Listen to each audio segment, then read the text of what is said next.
Maya stood outside the fancy restaurant and watched people eat through the big glass windows. Her stomach made loud noises. She had not eaten anything for 2 days. The smell of food came through the door every time someone walked in or out. It made her feel even more hungry. The restaurant was called Bella Vista. It had white tablecloths and shiny glasses. People inside wore nice clothes and laughed as they ate. Maya looked down at her own clothes. Her jeans had holes in them. Her shirt was too big and had stains on it. Her shoes had tape holding them together. Maya touched the small bag she carried. Inside were some old papers with music written on them. They were the only things she had left from her old life. She held the bag close to her chest. A man in a suit walked past her. He looked at her with disgust and moved away quickly. Maya was used to people looking at her like that. When you live on the street, people think you are dangerous or dirty. They don't want to be near you, but Maya was not dangerous. She was just hungry and tired. She had been sleeping in doorways and under bridges. Sometimes she found food in garbage cans behind stores. Sometimes kind people gave her money or food, but not very often. Maya watched a family inside the restaurant. They were eating pasta and bread. The children were laughing, the parents were smiling. Maya remembered when she used to eat dinner with her family. That felt like a long time ago now. She walked closer to the window. Inside, she could see something that made her heart beat faster. In the corner of the restaurant, there was a black piano. It looked old and dusty. No one was playing it. Some people had put their coats on top of it. Maya knew about pianos. She had played piano since she was very small. Her father had taught her. He said she had magic in her fingers. He said she could make the piano sing. But that was before everything went wrong. Before her father died. Before her mother got sick. Before they lost their house. Before Maya ended up alone on the streets. Maya stood there for a long time, just looking at the piano. She imagined sitting at it and playing music. She imagined her fingers touching the keys and making beautiful sounds. She imagined people listening and smiling. Then Maya made a decision. She was going to go inside and ask if she could play the piano. Maybe they would give her some food if she played music for them. Maybe they would be kind. Maya pushed open the heavy door of the restaurant. A bell rang as she walked in. The warm air hit her face. It smelled like garlic and bread and soup. Her stomach made another loud noise. Everyone in the restaurant turned to look at her. Their faces changed when they saw her dirty clothes and messy hair. Some people frowned. Others whispered to each other. A few people looked angry. A man in a black suit walked over to her quickly. He had a name tag that said manager. His face was not friendly. "Excuse me," he said in a cold voice. "You cannot be in here. This is a nice restaurant. You need to leave now." Maya felt her face get hot. Her hands were shaking. But she did not leave. "Please," she said quietly. "I just want to ask you something." The manager crossed his arms. "What do you want?" Maya pointed to the piano in the corner. "I can play music," she said. "Can I play your piano? Just for a little while? Maybe you could give me some food?" The manager stared at her. Then he started to laugh. It was not a nice laugh. Other people in the restaurant heard him and started laughing too. "You want to play piano for food?" The manager said loudly. "Like a street performer?" Maya nodded. "Yes, I can play really well. I promise." More people were laughing now. Maya heard someone say, "What's next? Is she going to dance for dessert?" Another person said, "Call the police. Get her out of here." Maya felt tears in her eyes, but she did not cry. She had learned not to cry when people were mean to her. Crying made things worse. The manager looked around the restaurant. All his customers were watching. Some looked entertained. They thought this was funny. "Fine," the manager said with a mean smile. "You can play the piano, but only for 5 minutes. And if you're terrible, you leave immediately. No food, nothing." Maya nodded quickly. "Thank you," she said. The manager walked over to the piano. He moved the coats off of it and opened the lid. The piano keys were yellow and some of them had chips in them. But Maya could see that it was still a good piano. "Ladies and gentlemen, The manager announced loudly. "We have special entertainment tonight. This young lady is going to play piano for us." People clapped, but not in a nice way. They were clapping like they expected her to fail. They were clapping like they thought it would be funny to watch her make a fool of herself. Maya walked slowly to the piano. Her legs felt weak. Everyone was staring at her. She could hear people whispering. Someone laughed. She sat down on the piano bench. It felt good to sit down. She had been walking all day. The bench was soft and comfortable. So different from the hard ground where she usually slept. Maya looked at the piano keys. They were like old friends. She had not played piano in months, not since she lost her home, not since she had to sell her mother's piano to buy food. She put her hands on the keys but did not press them yet. She closed her eyes and remembered her father's voice. He used to say, "Music comes from your heart, Maya. Let your heart speak through your fingers." Maya opened her eyes. She looked around the restaurant one more time. Everyone was watching her. Some people had their phones out to record her. They probably wanted to post videos of the homeless girl trying to play piano. Maya took a deep breath. Her father had always told her to be brave. He said that music could change people's hearts. He said that music was the most powerful thing in the world. Maya put her fingers on the keys and began to play. The first note that came from the piano was soft and gentle. Maya's right hand played a simple melody. It sounded like a bird singing in the morning. The note hung in the air for a moment. Then Maya added another note, and another. Her left hand joined in, playing deeper notes that sounded like a heartbeat. The music was quiet at first, like a whisper. In the restaurant, people were still talking and laughing. They were not really listening. Someone clinked a glass. A waitress walked by carrying plates. The manager stood with his arms crossed, looking at his watch. But Maya did not care. She was not playing for them anymore. She was playing for herself. She was playing for her father. She was playing because the music was inside her and needed to come out. The melody grew stronger. Maya's fingers moved faster on the keys.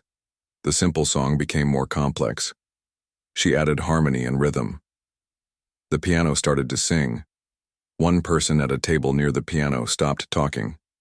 She turned to look at Maya. The music was beautiful. It was not what she expected from a homeless girl. Maya's hands danced across the keys like they had a life of their own. Her fingers remembered every lesson her father had taught her. They remembered hours of practice. They remembered the feeling of making music. The song Maya was playing was called Clair de Lune by a composer named Debussy. It was a difficult piece. Most people could not play it well even after years of practice. But Maya played it like she had written it herself. The music filled the restaurant like water filling a cup. It flowed around the tables and into every corner. It was impossible to ignore. More people stopped talking. A man put down his fork and turned to watch Maya. A woman at another table closed her menu and listened. Even the waiters and cooks began to pay attention. Maya's eyes were closed as she played. In her mind, she could see moonlight on water. She could see her father sitting beside her at their old piano. She could feel his hand on her shoulder, encouraging her. The music grew louder and more emotional.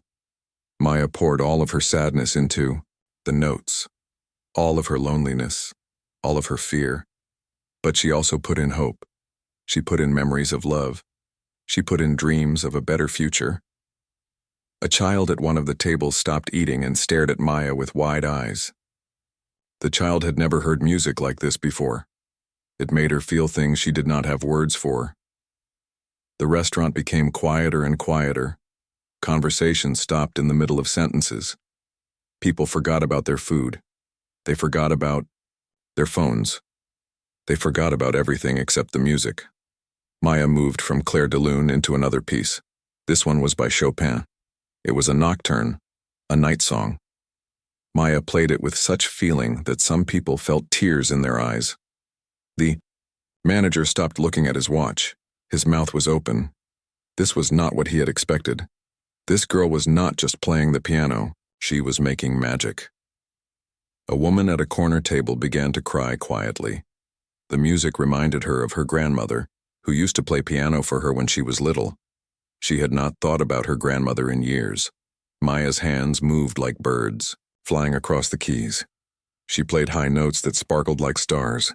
She played low notes that rumbled like thunder. She made the piano sound like an entire orchestra. Some people in the restaurant took out their phones, but not to make fun of Maya. They wanted to record the beautiful music. They had never heard anything like this in their lives. The kitchen. Staff came out to listen. The cook was holding a ladle. The dishwasher was still wearing rubber gloves. They all stood quietly, amazed by what they were hearing. Maya played for 15 minutes, but it felt like hours to the people listening. She played classical pieces that most of them had never heard before, but the music spoke to them anyway. Music does not need words. It speaks directly to the heart. An old man at a table near the window wiped his eyes with his napkin. He had fought in a war many years ago. The music reminded him of beauty in a world that sometimes seemed ugly. Maya finally began to play her last piece. It was something her father had taught her when she was very young, a simple lullaby. But Maya played it with such love and sadness that it became something much more.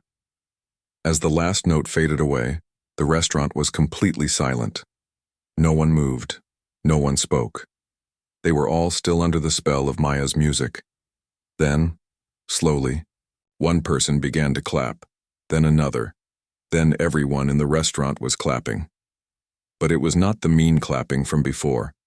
This was real applause. This was respect. Maya opened her eyes and looked around. People were standing up and clapping, some were crying, some were smiling. All of them were looking at her with amazement. The manager walked over to Maya. His face had completely changed. He looked shocked and embarrassed. "Miss," he said quietly, I apologize, that was incredible. Where did you learn to play like that?" Maya stood up from the piano bench. Her legs were shaking. She was not used to so many people looking at her with kindness. "My father taught me," she said simply. The manager nodded. Would you like something to eat? Anything you want.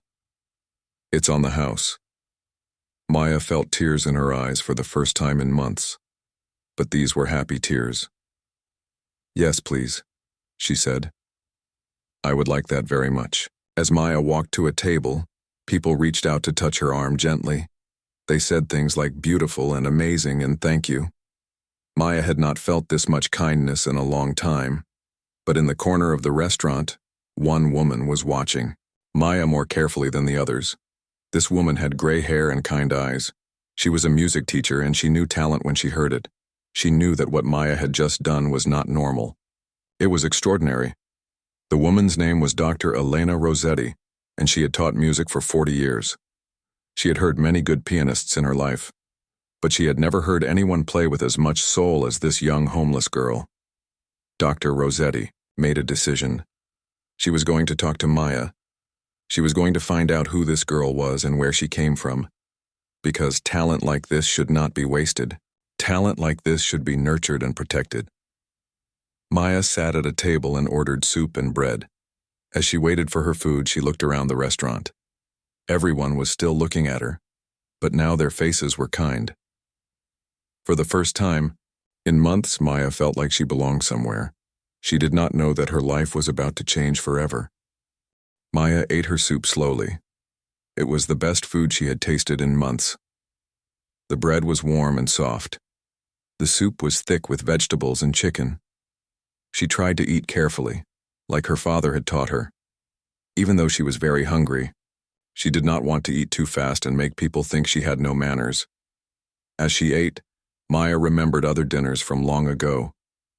She remembered sitting at a big wooden table with her parents. Her mother would make pasta with tomato sauce. Her father would tell funny stories that made Maya laugh until her stomach hurt. Those days felt like a dream now. Sometimes Maya wondered if they had really happened. Had she really lived in a house with her own room? Had she really owned pretty dresses and had toys and books? Had she really gone to a good school where everyone was kind to her? Maya touched the small bag beside her chair. Inside were the old music papers that her father had given her. They were yellow now, and some had tears in them, but they were all she had left of her old life. Maya's father was named David Chen. He was a famous piano player who performed in concert halls all over the world. People would pay lots of money to hear him play.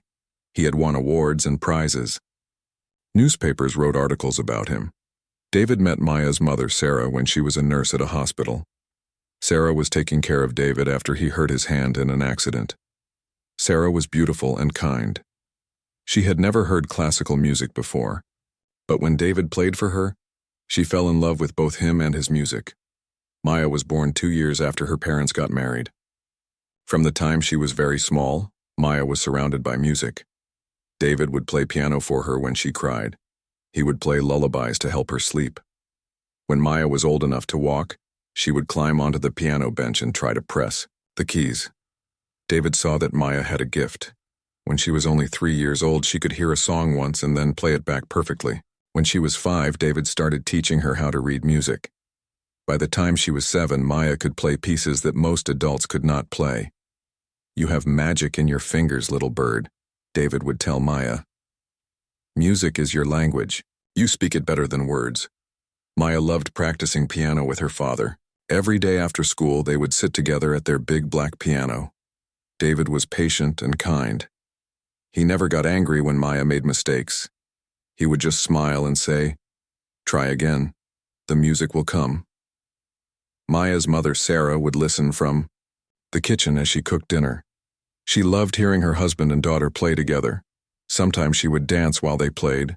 Maya and David would laugh and play faster, trying to make Sarah dance in silly ways. The family lived in a big house with a music room. The room had windows that looked out on a garden. In the spring, Maya could see flowers blooming while she practiced. In the winter, she could watch snow falling on the trees. Maya went to a special school for children who were good at music. It was called the Metropolitan Youth Conservatory. The teachers there were amazed by Maya's talent. They said she might become a famous pianist like her father someday. Maya had friends at the conservatory. They would practice together and perform in concerts. Maya loved performing. When she played for an audience, she felt like she was sharing a gift. She felt like she was making people happy. But everything changed when Maya was 14 years old. David was driving home from a concert on a rainy night. Another car ran a red light and hit David's car. David was taken to the hospital, but the doctors could not save him. He died 3 days later. Maya's world fell apart. Her father was not just her parent. He was her teacher, her friend, her musical partner. Without him, Maya felt lost. Sarah was heartbroken too. She had loved David more than anything. She could not eat or sleep. She could not work. She spent all day crying and looking at pictures of David. The family had some money saved, but it was not enough. David's medical bills were very expensive. The funeral cost a lot of money too. Sarah had to sell many of their things to pay the bills. Maya tried to keep going to the conservatory, but it was hard. Every time she played piano, she thought about her father. Every song reminded her of him. Sometimes she would start crying in the middle of practicing. Sarah started taking medicine to help her feel better, but the medicine made her sleepy and confused. Sometimes she would forget to buy food. Sometimes she would forget to pay the bills. Maya tried to take care of her mother. She would cook simple meals and clean the house. She would remind Sarah to take her medicine and to go to her doctor appointments. But Maya was only 14. She did not know how to take care of an adult. Things got worse and worse. Sarah lost her job because she missed too many days. They could not pay the rent for their big house. They had to move to a small apartment.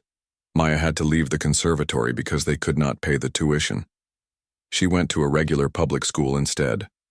The music program there was not very good. Maya felt like she was losing her musical training. In the small apartment, there was no room for their big piano. Sarah had to sell it to pay for food and rent. When the men came to take the piano away, Maya cried for hours. It felt like they were taking away the last piece of her father. Sarah's medicine stopped working. She became very sad and angry. She started drinking alcohol to make the sadness go away. But the alcohol made everything worse. When Maya was 15, Sarah lost their apartment. They had to live in a shelter for homeless families. The shelter was crowded and noisy. Maya could not practice music there. She could not even do her homework properly. Maya tried to get a job to help with money, but she was too young. She could only work a few hours at some places, and they did not pay very much. One day, Maya came back to the shelter and found that her mother was gone. Sarah had left a note saying she was sorry, but she could not take care of Maya anymore. She said she was going to find help for her problems. She said she would come back when she was better. But Sarah never came back. Maya was alone in the world. She was 16 years old and had nowhere to go. The shelter could only keep her for a few weeks. After that, she would have to leave. Maya took her father's old sheet music and left the shelter. She had been living on the streets ever since. That was 6 months ago. Sometimes Maya would find a piano in a library or a school and ask if she could play it. But most places said no. They were worried about homeless people causing trouble. Maya's hands became rough from cold weather and hard living. Her fingers were not as quick as they used to be. She was afraid she was losing her musical ability. But tonight, when she sat at the piano in Bella Vista restaurant, all of her training came back. All of her father's lessons were still inside her. The music was still there, waiting to come out. Maya finished her soup and looked around the restaurant. People were still watching her with kind faces. She felt warm and safe for the first time in months. But Maya also felt scared. What would happen tomorrow? Where would she sleep tonight? Would anyone ever believe that she had once been a promising young pianist? Maya did not know that across the restaurant Dr. Elena Rossetti was watching her carefully. Dr. Rossetti had taught many talented students in her 40 years as a music professor. She knew real talent when she heard it, and she knew that Maya was special. Dr. Rossetti was making a plan. She was going to help this remarkable young woman. She was going to make sure that Maya's talent did not go to waste. Maya's story was far from over. It was just beginning. Maya finished eating and wiped her mouth with the white napkin. She had never felt so full and content in months. The warm food had filled her empty stomach, but more than that, the kindness of the people around her had filled her empty heart. She stood up from her table, ready to leave. The manager had been very kind to give her free food, and she did not want to take advantage of his generosity. Maya knew that homeless people were not welcome in nice places like this. She had learned to leave quickly before people changed their minds about being nice to her. But as Maya picked up her small bag and started walking toward the door, an older woman with gray hair and kind eyes stood up from her table. "Excuse me, dear," the woman said in a gentle voice. "Could I speak with you for a moment?" Maya stopped and looked at the woman. She was about 60 years old and wore a simple but nice dress. Her face was warm and friendly. She did not look at Maya with pity or disgust like most people did. She looked at Maya with respect. "I don't want to cause any trouble," Maya said quietly. "I was just leaving." "Oh, you're not causing trouble at all," the woman said with a smile.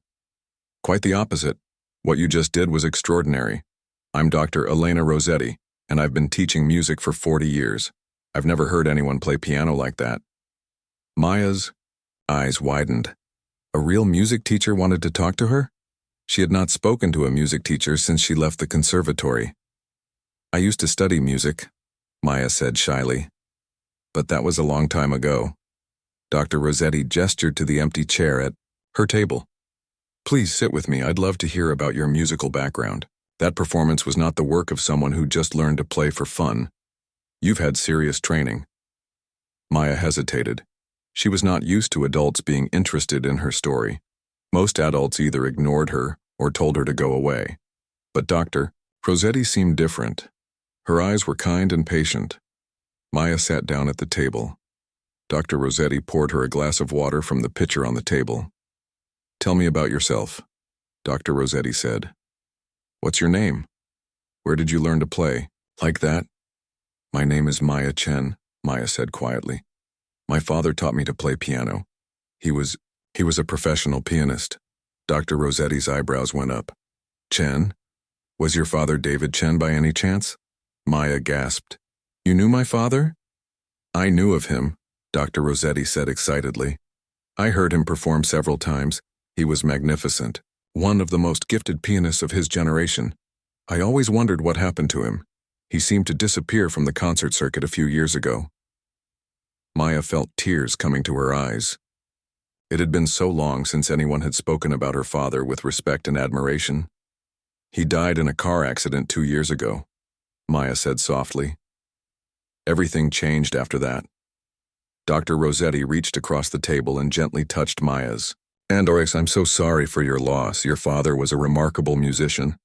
And clearly, he passed his gift on to you.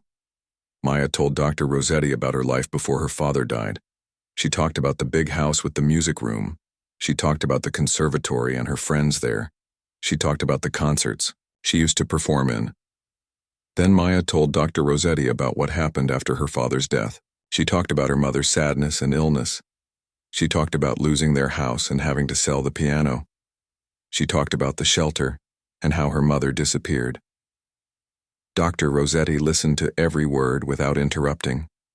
Her face showed sadness and concern, but also anger at how unfair life had been to Maya. How long have you been on your own? Dr. Rossetti asked. 6 months, Maya said. I try to find places to sleep that are safe. Sometimes I find food in garbage cans. Sometimes people give me money, but not very often. Dr. Rossetti was quiet for a long moment. She was thinking about something important.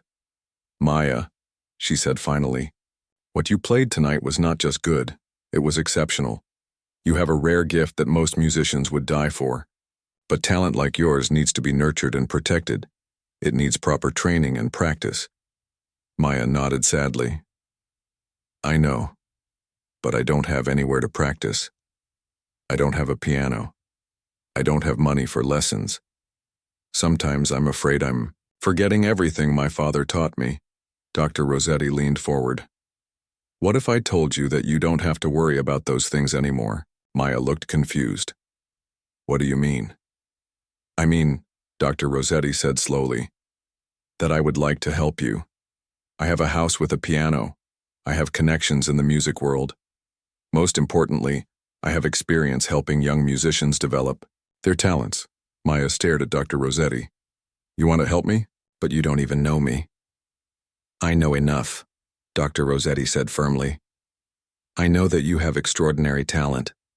I know that you've been through terrible hardships but haven't given up on music. I know that your father would be proud of how well you played tonight. Maya felt her heart beating fast. Could this really be happening? Could someone actually want to help her? What kind of help? Maya asked carefully. She had learned to be suspicious of adults who promised too much. Doctor, Rossetti smiled. First, you need a safe place to live. I have a guest room in my house that's been empty for years. You could stay there.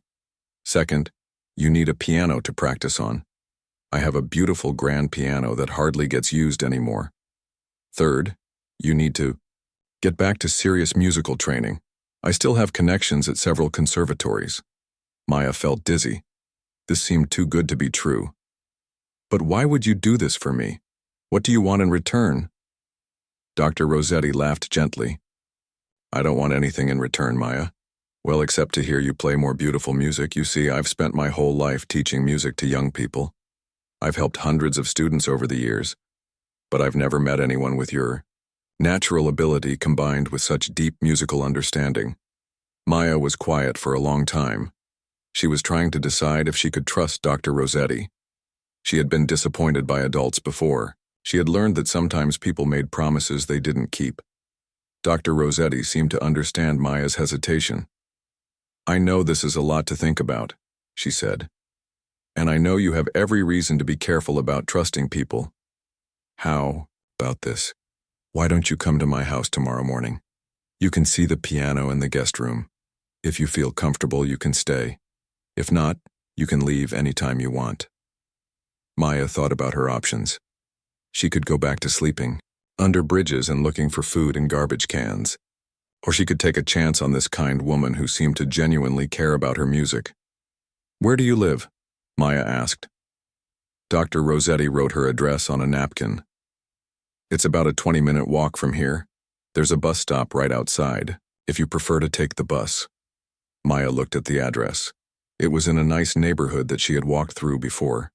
She remembered seeing big houses with gardens. Okay, Maya said quietly. I'll come tomorrow morning. But if I feel uncomfortable, I can leave? Of course, Dr. Rossetti said. This has to be your choice, Maya. No one should ever force you to do anything you don't want to do. Dr. Rossetti reached into her purse and pulled out some money. Here, she said, offering it to Maya. Get yourself a good breakfast tomorrow morning before you come to my house. Maya looked at the money. It was more than she usually got from people in a whole week. I can't take this, Maya said. You're already being too kind. Please, Dr. Rossetti said. Let me do this small thing. You made everyone in this restaurant very happy tonight with your music. This is just a small thank you. Maya took the money carefully. Thank you, Dr. Rossetti, for everything. Dr. Rossetti smiled. Call me Elena. And Maya? Your father would be very proud of you. You played with such love and soul tonight. That's something that can't be taught. That comes from the heart. Maya felt tears in her eyes again. She had not heard anyone say her father would be proud of her in a very long time. As Maya left the restaurant, she felt something she had not felt in months. She felt hope. Maybe her life could get better. Maybe she could play music again. Maybe she could have a future. Maya walked through the quiet streets thinking about tomorrow. She was nervous but also excited. For the first time in a long time, she had something to look forward to. Dr. Rossetti watched Maya leave through the restaurant window. She was already making plans in her mind. She was going to call some old friends who worked at music schools. She was going to make sure Maya got the training she deserved. Dr. Rossetti had helped many students over the years, but she had a feeling that Maya was going to be special. Very special indeed. 3 weeks had passed since Maya moved into Dr. Rossetti's house. Maya could hardly believe how much her life had changed. She had her own room with a soft bed and clean sheets. She had regular meals and hot showers. Most importantly, she had access to Elena's beautiful grand piano. Every morning, Maya would wake up early and practice for hours. Her fingers were getting stronger and more flexible. The calluses from living on the streets were fading away. Her musical skills were coming back quickly, like a flower blooming after rain. Elena had been wonderful to Maya. She gave Maya new clothes and personal items. She made sure Maya ate healthy food and got enough sleep. But Elena was not just being kind, she was also being smart. She knew that Maya needed to be physically and emotionally healthy before she could reach her full musical potential. In the evenings, Elena would sit and listen to Maya practice. Sometimes she would offer gentle suggestions about technique or interpretation. But mostly she just listened in amazement. Maya's talent was even greater than Elena had first thought. You play with such maturity, Elena told Maya one evening. Most musicians take years to develop the emotional depth you already have. Your experiences, as difficult as they were, have given you something precious. They've given you the ability to feel deeply and express that feeling through music. Maya was grateful for Elena's kindness, but she was also worried. She knew that Elena had been making phone calls to music schools and conservatories. Elena was trying to help Maya get back into formal musical education, but Maya was scared. What if the schools didn't want her?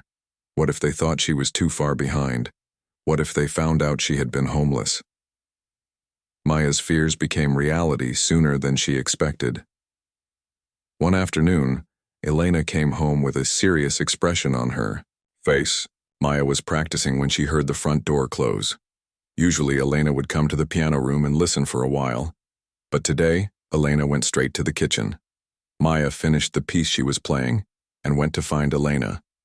She was sitting at the kitchen table with papers spread out in front of her. Elena, Maya said quietly, is everything okay? Elena looked up with a forced smile. Sit down, Maya. We need to talk. Maya's stomach dropped. Those words never meant anything good. She sat down across from Elena at the table. I've been talking to people at the Metropolitan Academy, Elena said. That's one of the best music conservatories in the city. I told them about your talent and asked if they would consider giving you an audition. Maya nodded. She knew about the Metropolitan Academy. It was even more prestigious than the conservatory she used to attend. What did they say? Maya asked, though she was afraid to hear the answer. Elena sighed. Most of the faculty are very interested in hearing you play. Your reputation from your previous conservatory is still remembered. Several teachers spoke very highly of your past performances. But, Maya said, sensing there was more. But there's one man who is opposing your audition. His name is Marcus Sterling. He's the head of the piano department and has a lot of influence at the school. Maya had heard of Marcus Sterling. He was a famous music critic who wrote reviews in newspapers and magazines. He was known for being very harsh and critical. What did he say? Maya asked. Elena looked uncomfortable. He said that the conservatory should not waste time on students who have been out of formal training for so long. He said that homeless people are unreliable and would probably cause problems for the school.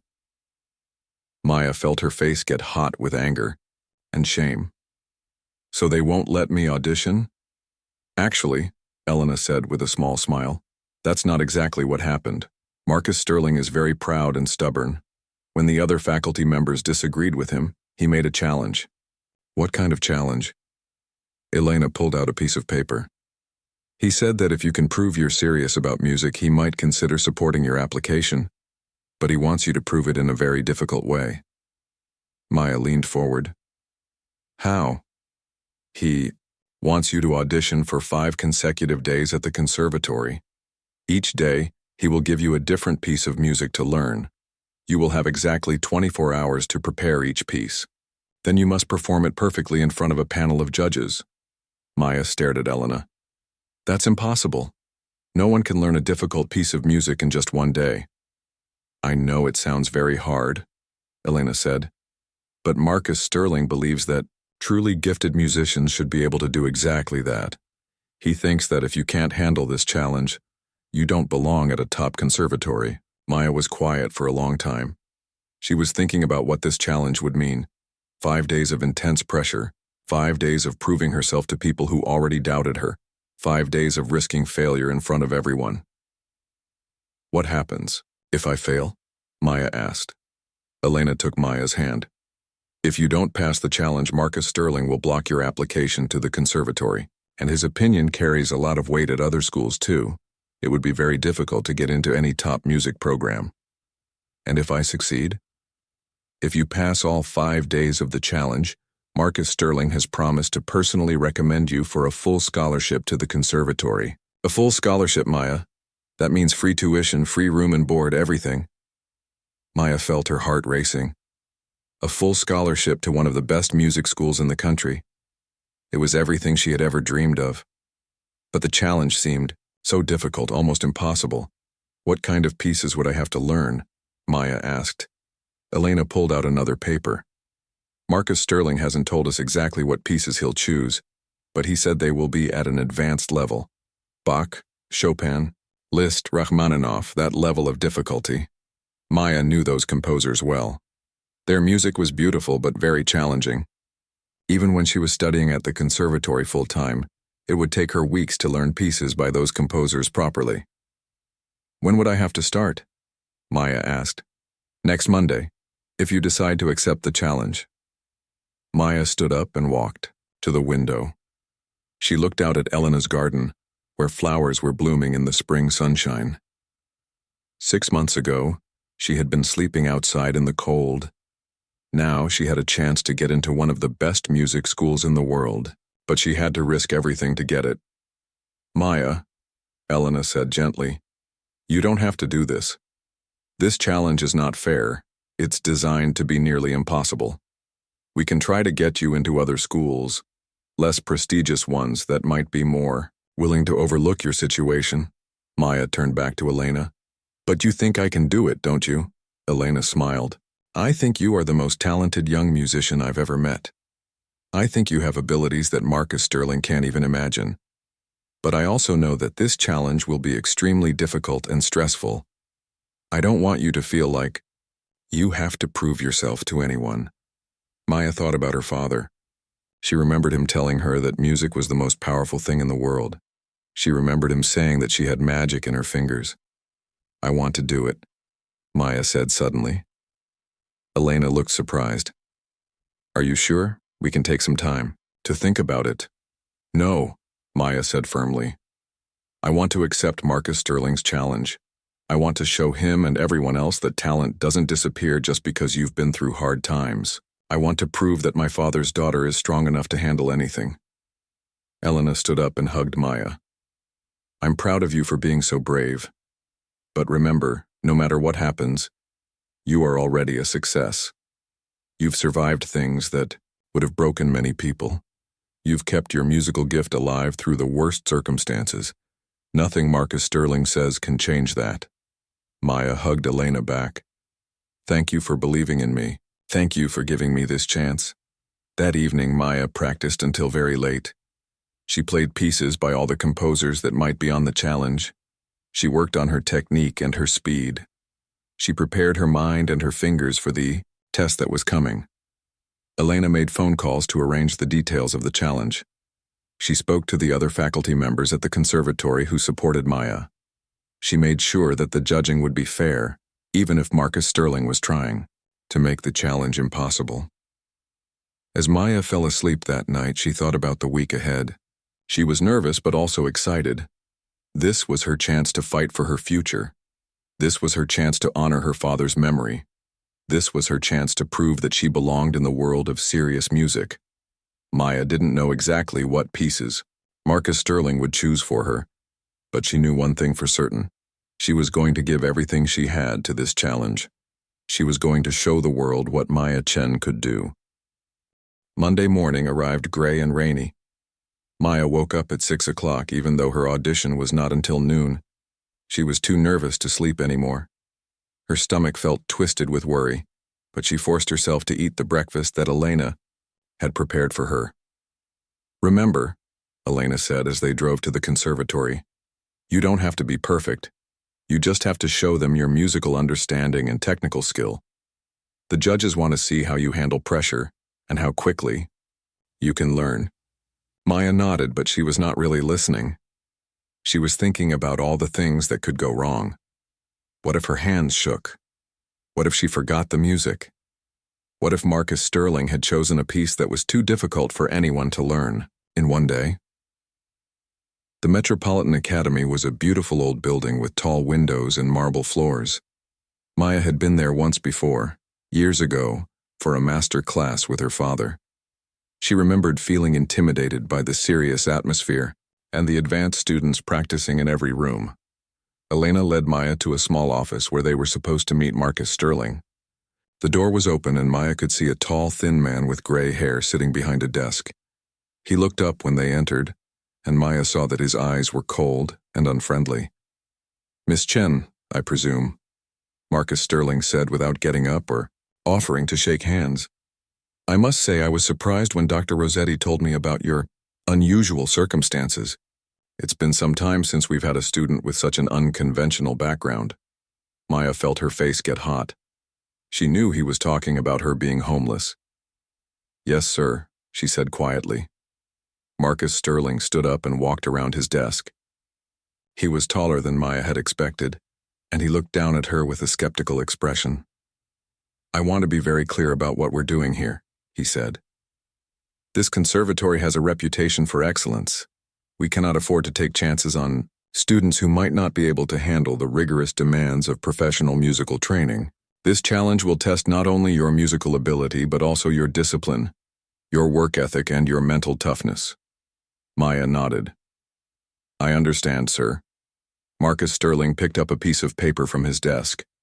"Your first piece is Bach's Partita No. 2 in C minor, the Sinfonia movement. You have until noon tomorrow to prepare it. The performance will take place in the main recital hall in front of a panel of 5 judges." Maya's heart sank. She knew this piece. It was extremely difficult, with complex counterpoint and demanding technical passages. Even professional pianists needed weeks to prepare it properly. "May I see the music?" Maya asked. Marcus Sterling handed her the sheet music. Maya looked at it quickly, trying to assess how difficult it would be to learn in 24 hours. The notes seemed to dance and swim before her eyes. "You may practice in room 15 for the rest of today," Marcus Sterling said. "The room will be available to you until 10 o'clock tonight. Dr. Rossetti may stay if she wishes, but no coaching is allowed during the official practice time." Maya and Elena went to room 15, which contained an old but well-maintained piano. Maya sat down at the bench and spread out the Bach music. Her hands were shaking slightly as she placed them on the keys. "Just start slowly," Elena whispered. "Don't worry about the tempo yet. Focus on getting the notes right first." Maya began to play the first few measures very slowly. The music was beautiful, but incredibly complex. Bach had written multiple melodic lines that wove together like a musical tapestry. Maya had to make each line clear and distinct while still keeping the overall flow of the piece. For the first hour, Maya just worked on reading the notes correctly. There were many sharps and flats, and the key signature kept changing. Maya's eyes hurt from concentrating so hard on the small printed notes. After the first hour, Maya began to work on the fingering. In piano music, the choice of which fingers to use for which notes is very important. Good fingering makes difficult passages possible to play smoothly. Bad fingering makes even simple passages sound choppy and awkward. Elena sat quietly in a corner of the room, occasionally offering encouragement but mostly just listening. She could see that Maya was working harder than she had ever worked before. By lunchtime, Maya had learned about half of the piece. Her fingers were getting tired and her back ached from sitting at the piano for so long. Elena brought her a sandwich and some water. "How do you feel about it so far?" Elena asked. Maya rubbed her eyes. "It's very difficult, but I think I can learn all the notes by tonight. The hard part will be making it sound musical instead of just technical." Elena nodded. "That's always the challenge with Bach.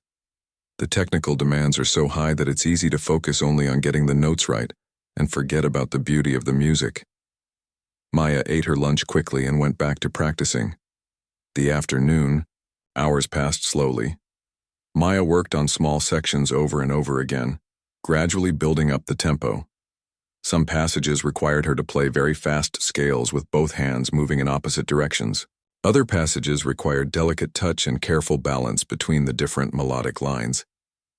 By 6 o'clock in the evening, Maya had learned all the notes of the piece.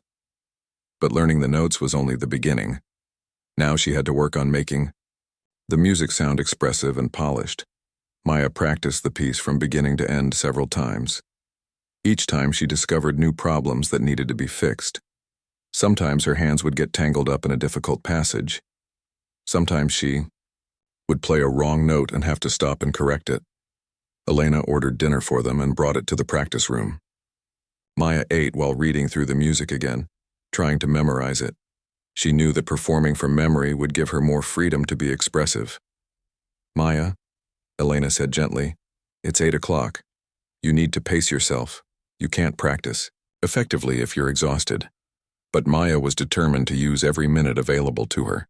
She practiced until 10 o'clock when the building closed. By then she could play the entire piece from memory, though not perfectly. Elena drove Maya home through the quiet streets. Maya was so tired that she almost fell asleep in the car. But her mind was still racing, thinking about all the passages that needed more work. "Try to get some sleep," Elena said as they arrived home. "Your brain needs rest to absorb everything you practiced today." But Maya could not sleep. She lay in bed thinking about the music, playing through difficult passages in her mind. She was worried that she would forget something important. She was worried that her performance would not be good enough. Maya finally fell asleep around 2 in the morning. She woke up at 7, feeling tired but alert. She had only 5 hours left to practice before her audition. Elena made her a good breakfast, but Maya could barely eat. Her stomach was too nervous to accept much food. They arrived at the conservatory at 8 o'clock. Maya went straight to room 15 and began practicing. She worked on the most difficult passages first, playing them slowly and carefully. Gradually, she built up the speed until she could play them at the proper tempo. At 11 o'clock, Elena reminded Maya that she needed to stop practicing and prepare for the audition. Maya's hands were tired and her mind felt overloaded with musical information. "Remember," Elena said, "you know this piece now. Trust your preparation, trust your musical instincts, and most importantly, don't forget to breathe." Maya walked to the main recital hall feeling like she was in a dream. The hall was small but elegant with excellent acoustics. 5 judges sat at a table near the front. Marcus Sterling was in the center, looking stern and skeptical. Maya sat down at the beautiful grand piano on the stage. She adjusted the bench and tested the pedals. The piano had a rich, warm tone that was very different from the practice room piano. "Miss Chen," Marcus Sterling called out, "you may begin when you are ready." Maya placed her hands on the keys and took a deep breath. She thought about her father and all the hours they had spent practicing together. She thought about the beautiful music that Bach had created hundreds of years ago. She thought about how grateful she was to have this opportunity. Maya began to play. The first notes were soft and careful, but as she continued, her confidence grew. Her fingers moved across the keys with increasing assurance. The complex counterpoint began to make sense, and the different melodic lines sang out clearly. There were a few small mistakes, but Maya did not let them stop her. She continued playing with focus and determination. The music filled the hall with its intricate beauty. When Maya finished, the hall was quiet for a moment. Then the judges began writing notes on their papers. Maya could not tell from their faces what they thought of her performance. Marcus Sterling looked up from his notes. "Thank you, Miss Chen. Your next piece will be announced this afternoon. You may collect it from my office at 3 o'clock. Maya stood up from the piano bench feeling drained but relieved. She had survived the first day of the challenge. 4 more days to go. 4 days had passed since Maya began Marcus Sterling's challenge. Each day had brought a new piece of music more difficult than the last. On Tuesday, she had played a Chopin ballade that required incredible technical precision and emotional expression. On Wednesday, it was a listitude that pushed her hands to their physical limits. On Thursday, she performed a Rachmaninoff prelude that demanded both power and delicate touch. Maya had passed each test, but she could see that Marcus Sterling was not impressed. After each performance, he would nod curtly and announce the next piece without any positive comments. The other judges seemed more encouraging, but Marcus Sterling's opinion was the one that mattered most. Now it was Friday morning, the final day of the challenge. Maya sat in Marcus Sterling's office, waiting to receive her last piece. She was exhausted from 4 days of intense practice and pressure. Her fingers were sore and her mind felt foggy from lack of sleep. Elena sat beside her, looking worried. Maya had been getting quieter and more withdrawn each day. The stress of the challenge was taking a toll on her physically and emotionally. Marcus Sterling entered the office and sat behind his desk without greeting them. He looked at Maya with the same cold expression he had worn all week. "Miss Chen," he said, "you have survived 4 days of this challenge. I must admit your technical abilities are adequate for someone who has been out of formal training for so long." Maya felt a small spark of hope. Was Marcus Sterling finally going to say something positive? "However," he continued, "I have yet to see any evidence that you possess the artistic maturity required for advanced study at this conservatory. Your performances have been technically correct but emotionally shallow.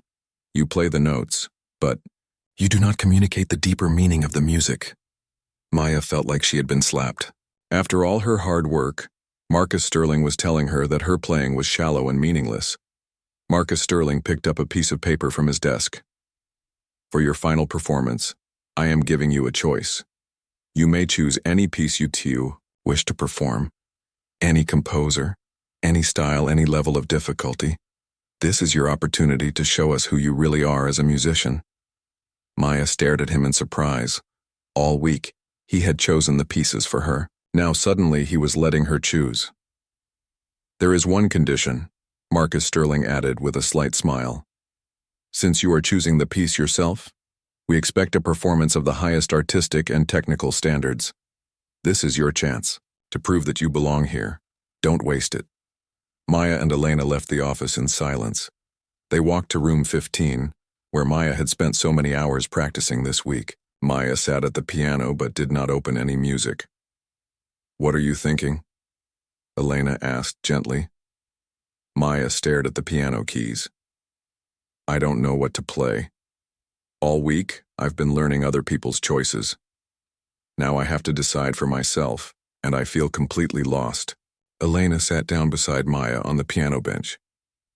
"Let me ask you something. When you were living on the streets, did you ever imagine playing piano again?"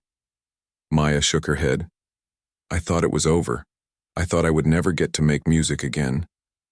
"But you never stopped loving music, did you?" "No," Maya said quietly. "Even when I didn't have a piano to play, I would hear music in my head. I would remember pieces my father taught me. Music was the only thing that kept me going." Elena nodded. "So what piece of music means the most to you? What piece connects you to your deepest feelings about music and life?" Maya was quiet for a long time. She thought about all the music she had learned over the years. She thought about the pieces that had brought her joy and comfort. She thought about the music that reminded her of her father. Suddenly, Maya knew what she wanted to play. "I want to play something I wrote myself," she said. Elena looked surprised. "You compose music?" Maya nodded. "I wrote a piece last year when I was still living in the shelter with my mother. It was just before she disappeared. I was feeling so sad and scared, and I needed to express those feelings somehow. So I wrote a piece for piano. I called it Letter to My Father." Elena's eyes filled with tears. "Maya, that sounds perfect. But do you remember it well enough to perform it?" Maya placed her hands on the piano keys. "I remember every note. I played it over and over in my head during the months when I didn't have access to a piano." Maya began to play softly. The music that came from the piano was unlike anything she had performed all week. It was deeply personal and emotional. It started with a simple melody that sounded like a child asking questions. Then it developed into more complex harmonies that expressed confusion and loss. As Maya played, she remembered writing this piece in the crowded shelter. She remembered trying to be quiet so she wouldn't disturb other families. She remembered crying as she wrote certain passages that reminded her of her father. The middle section of the piece was angry and turbulent. It expressed Maya's frustration with the unfairness of life. Why did her father have to die? Why did her mother get sick? Why did they lose everything? But the final section of the piece was different. It was hopeful and gentle. It expressed Maya's belief that her father was still with her in some way. It expressed her determination to keep his memory alive through music. When Maya finished playing, Elena was crying openly. "Maya, that was the most beautiful piece I've ever heard you play. It's not just technically excellent, it's a work of art. It tells a story that everyone can understand and feel." Maya looked at the clock. It was already noon. Her audition was, at 2:00. "I need to practice it more," Maya said. "I want to make sure I can play it perfectly." But Elena shook her head. "Maya, you don't need to practice this piece. You've been living with it for a year. It's part of you. Trust yourself. Trust your heart." At 2:00, Maya walked into the recital hall for the last time. The 5 judges were waiting, including Marcus Sterling. Maya noticed that there were other people in the audience today, faculty members and students who had heard about the challenge and wanted to see how it ended. Maya sat at the piano and adjusted the bench. She looked out at the audience and saw Elena in the front row, giving her an encouraging smile. "Miss Chen," Marcus Sterling called out, "what piece will you be performing for us today?" Maya took a deep breath. "I will be performing an original composition of my own. It's called Letter to My Father." Maya heard murmurs from the audience. It was unusual for a student to perform their own composition in an audition like this. Marcus Sterling raised his eyebrows. "An original composition? That's quite ambitious. Very well, you may proceed." Maya placed her hands on the keys and closed her eyes for a moment. She thought about her father and all the lessons he had taught her. She thought about the journey that had brought her to this moment. She thought about all the people who had helped her along the way. Then Maya began to play. From the very first note, everyone in the hall could tell that this performance was different. Maya was not just playing music, she was sharing her soul. Every phrase was filled with genuine emotion. Every dynamic change told part of her story. As Maya played the angry middle section, some people in the audience leaned forward in their seats. They could feel her pain and frustration. When she reached the hopeful final section, several people were wiping tears from their eyes. Maya poured everything she had into this performance. All her technical training, all her musical knowledge, all her life experiences came together in these few minutes of music. When the last note faded away, the hall was completely silent. No one moved. No one breathed. The music had created a moment of perfect stillness. Then slowly, someone began to clap. Then another person joined in. Soon, the entire hall was applauding loudly. Several people stood up, giving Maya a standing ovation. Maya looked at the judges' table. 4 of the 5 judges were clapping enthusiastically. But Marcus Sterling was not clapping. He was just sitting there, staring at Maya with an expression she could not read. Maya felt her heart sink. Had she failed? Had Marcus Sterling not been moved by her performance? Then Marcus Sterling stood up. He walked slowly toward the piano. Maya held her breath, waiting for his verdict. When Marcus Sterling reached the piano, he did something unexpected. He began to clap. Not the polite, professional clapping of a judge, but the genuine, emotional applause of someone who had been deeply moved. "Miss Chen," Marcus Sterling said, and his voice was different now, warmer and more human than Maya had ever heard it. "In 40 years of teaching music, I have rarely heard a performance that combined such technical excellence with such profound emotional truth. That was not just playing. That was communication of the highest order." Maya felt tears streaming down her face. She could not believe what she was hearing. Marcus Sterling turned to address the entire hall.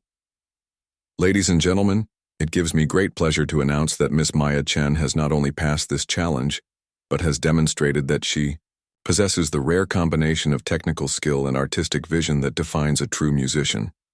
I will personally recommend her for a full scholarship to this conservatory." The applause erupted again, even louder than before. Maya saw Elena crying and laughing at the same time. She saw other faculty members nodding their approval. She saw students her own age looking at her with respect and admiration.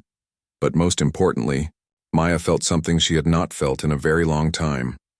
6 months later, Maya stood on the stage of the Metropolitan Academy's Grand Concert Hall. She wore a beautiful black dress that Elena had bought for her, and her hair was styled elegantly. But despite her polished appearance, Maya still felt like the same girl who had once asked to play piano for food. Tonight was the conservatory's annual gala concert, where the most talented students performed for an audience of wealthy donors, music critics, and industry professionals. Maya had been chosen to perform as the featured soloist, an honor usually reserved for graduate students. As Maya walked to the piano, she looked out at the audience. The concert hall was packed with over 1,000 people. In the front row, she could see Elena beaming with pride. Beside Elena sat someone Maya had never expected to see again, her mother, Sarah. Sarah looked healthy and clean for the first time in years. She had been in a treatment program for her addiction and depression. When Elena contacted her to tell her about Maya's success, Sarah had been overwhelmed with pride and regret. She had worked hard to get better so she could be here tonight, to support her daughter. Maya caught her mother's eye and smiled. Sarah wiped tears from her cheeks and smiled back. They had talked several times over the past few months, slowly rebuilding their relationship. It would take time to heal all the hurt, but they were both committed to trying. Maya sat down at the magnificent concert grand piano. This piano was worth more than most people's houses, and its tone was perfect. Maya had practiced on this piano many times over the past 6 months, but tonight it felt different. Tonight it felt like an old friend. The audience grew quiet as Maya prepared to play. She was going to perform the same piece that had changed her life 6 months ago, Letter to My Father. But tonight's performance would be different. Maya had grown so much as a musician since that audition day. Her technique was more polished, her interpretation deeper, and her confidence stronger. But more than that, Maya was playing for a different reason tonight. 6 months ago, she had played to prove herself worthy. Tonight, she was playing to share a gift. She wanted to give the audience the same feeling of hope and healing that music had given her. Maya placed her hands on the keys and began to play. From the very first note, the audience was captivated. Maya's playing had developed a new level of maturity and sophistication during her months at the conservatory, but she had not lost the emotional honesty that made her performance so powerful. Maya played. She thought about the journey that had brought her to this moment. She remembered the cold nights sleeping under bridges. She remembered the hunger and fear of living on the streets. She remembered the kindness of strangers who had helped her along the way. But Maya also thought about the future. She had big plans that went far beyond her own musical career. 3 months ago, Maya had started a program called Hidden Harmonies. It was designed to identify and help musically talented young people who were homeless or living in difficult circumstances. Maya worked with social workers and shelter staff to find kids who showed musical aptitude, but lacked opportunities for training. Every Saturday, Maya and other conservatory students would go to homeless shelters and community centers to give free music lessons. They brought portable keyboards and basic sheet music. They taught children and teenagers who had never had the chance to learn an instrument. Some of the kids Maya worked with reminded her of herself. They had natural talent, but had never been able to develop it because of their circumstances. Others were just beginning to discover their musical abilities. All of them were hungry for the hope and beauty that music could provide. Maya had already helped 2 young musicians get scholarships to music programs. One was a 15-year-old boy who could play guitar beautifully despite never having formal lessons. The other was a 12-year-old girl who had an incredible singing voice but had been too shy to perform for anyone. The Hidden Harmonies program was starting to get attention from music educators and social workers around the country. Maya had been invited to speak at conferences about how music could help young people overcome trauma and poverty. She was becoming an advocate for arts education and social justice. As Maya played the middle section of her composition, the angry, turbulent part that expressed her frustration with life's unfairness, she thought about all the young people who were still living the life she had escaped. She thought about kids sleeping in cars and shelters, kids who were hungry and scared, kids who had given up hope. Maya played louder and with more intensity. She wanted the audience to understand that behind every homeless person was a human being with dreams and talents. She wanted them to know that circumstances did not define a person's worth or potential. Then Maya moved into the final section of her piece, the hopeful, gentle part that expressed her belief in the power of love and music to heal. As she played these notes, she thought about Elena, who had seen her potential when no one else would. She thought about her father, whose memory continued to inspire her. She thought about her mother, who was fighting to rebuild her life. When Maya finished playing, the audience erupted in the longest standing ovation in the conservatory's history. People were crying and cheering at the same time. Maya stood up from the piano bench and took several bows. As the applause continued, Maya noticed something special happening. Marcus Sterling, who was sitting in the VIP section, was not just clapping. He was standing and shouting "Bravo!" with tears streaming down his face. 6 months ago, he had been her harshest critic. Now he was one of her strongest supporters. After the concert, there was a reception where Maya was surrounded by admirers. Music critics wanted to interview her. Wealthy donors wanted to support her programs. Fellow students congratulated her on her performance. But the most important moment came when Maya was finally able to talk privately with her mother. "Maya," Sarah said, holding her daughter's hands, "I am so proud of you. Not just because of your musical success, but because of the person you've become. You could have been bitter and angry about what happened to our family. Instead, you've used your experiences to help other people." Maya hugged her mother tightly. "I learned something important when I was living on the streets," Maya said. "I learned that everyone has the potential for greatness no matter what their circumstances. Music taught me that. Music saved me. Now I want to use music to save other people." Elena joined them, and the 3 women stood together thinking about how far they had all come. What's next for you, Maya? Elena asked. Maya smiled. I'm going to keep studying and improving as a musician, but I'm also going to expand the Hidden Harmonies program. I want to open music centers in cities across the country. I want to create scholarships for talented kids who can't afford music education. I want to prove that genius can be found anywhere, even in the most unlikely places. As the evening wound down, Maya walked back to the concert hall one more time. The lights were dimmed, and the audience had gone home. But the piano was still there, waiting silently on the stage. Maya sat down at the piano bench and played softly. Not a formal piece, but just gentle melodies that came from her heart. She thought about the girl who had walked into the Bella Vista restaurant 6 months ago, desperate and hungry. That girl had asked for food, but what she had really been asking for was hope. Now Maya understood that her story was not really about overcoming homelessness or getting into a prestigious school. Her story was about the power of music to transform lives. It was about the importance of seeing potential in every person, no matter their circumstances. It was about using your gifts not just for personal success, but to lift up others. Maya played one final chord and let it ring out in the empty hall. Tomorrow she would continue her studies. She would work on new pieces and improve her technique. She would expand her program to help more young musicians. But tonight, Maya was simply grateful. Grateful for music, for second chances, for people who believed in her when she couldn't believe in herself. Grateful for the journey that had brought her from the streets to the stage. As Maya walked out of the concert hall, she passed the restaurant where it all began. Bella Vista was closed for the night, but Maya could see the piano through the window. It was the same old piano where she had first played for food. Maya pressed her hand against the window glass and whispered, "Thank you. Thank you to the piano that had given her a chance. Thank you to the music that had saved her life. Thank you to everyone who had helped her along the way." Then Maya walked home through the quiet streets, already planning how she could help the next young musician who needed hope.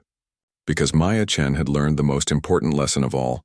Talent is a gift, but using that gift to help others is what makes life truly meaningful.